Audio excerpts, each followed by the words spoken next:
আগামী বুধবার নোয়াখালী সদর, বেগমগঞ্জ ও কোম্পানীগঞ্জে উপজেলা পরিষদ নির্বাচনের ভোট। এবার ভোটের মাঠে হাড্ডাহাড্ডি লড়াইয়ে অপ্রীতিকর ঘটনা ও সহিংসতার আশঙ্কা করছেন ভোটাররা। তবে বিএনপি মাঠে না থাকলেও কৌশলে সমর্থন দিচ্ছে তাদের পছন্দের প্রার্থীকে।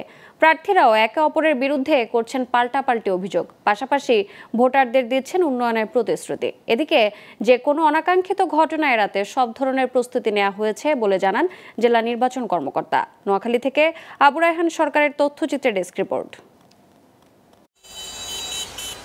ষষ্ঠ উপজেলা পরিষদ নির্বাচনের তৃতীয় ধাপে নোয়াখালী সদর, বেগমগঞ্জ ও কোম্পানীগঞ্জ এই ৩ উপজেলায় ৩১ জন প্রার্থী প্রতিদ্বন্দ্বিতা করছেন। শেষ মুহূর্তে প্রার্থীদের নিয়ে চলছে নানা আলোচনা সমালোচনা। এদিকে আওয়ামী লীগের সাধারণ সম্পাদক ও সেতুমন্ত্রী ওবায়দুল কাদেরের ভাই চেয়ারম্যান প্রার্থী হওয়ায় আলোচনার কেন্দ্রে আছে কোম্পানীগঞ্জ। সেখানেও হাড্ডাহাড্ডি লড়াইয়ের কথা বলছেন ভোটাররা। এদিকে ভোটকে কেন্দ্র করে ভোটারদের মাঝে দেখা যাচ্ছে ব্যাপক উৎসাহ উদ্দীপনা। ঝুঁকিপূর্ণ কেন্দ্রগুলো চিহ্নিত করে প্রশাসনের টহল জোরদারের দাবি জানান প্রার্থীরা।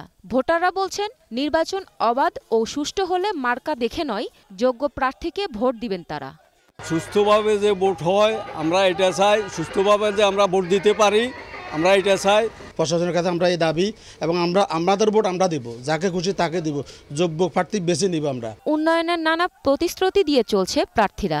বেগমগঞ্জের বাসীর দুঃখে সুখে সবসময় কাছে ছিলাম এবং বেগমগঞ্জবাসীর প্রতি আমি কৃতজ্ঞতা জানাই।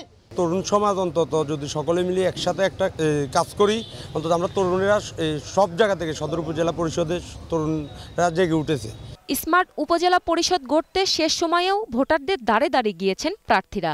নির্বাচন অবাধ ও সুষ্ঠু হলে ফলাফল মেনে নেওয়ার কথাও বলেন তারা। আগামী 29শে মে তরুণরা, সেই সাথে মুরব্বীরা আমাকে ভোট দিয়ে ষষ্ঠ বেগমগঞ্জ উপজেলা পরিষদ নির্বাচনে জয়যুক্ত করবে।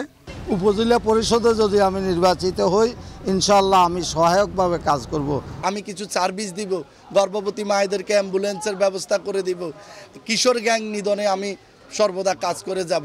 বরাদ্দকৃত যে হক আপনাদের জন্য আসবে, এই হক আমি আপনাদের মাধ্যমে আমি আমার বেগমগঞ্জবাসীকে জানিয়ে দিতে চাই। ওই হক আমি সবার কাছে পৌঁছে দেব ইনশাআল্লাহ।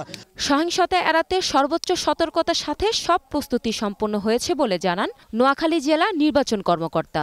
Police, Ansar, BGP, RAB, striking force আছে, বিজিপি স্ট্রাইকিং ফোর্স আমাদের সর্বোচ্চ 4 প্লাটুনই চেয়েছি।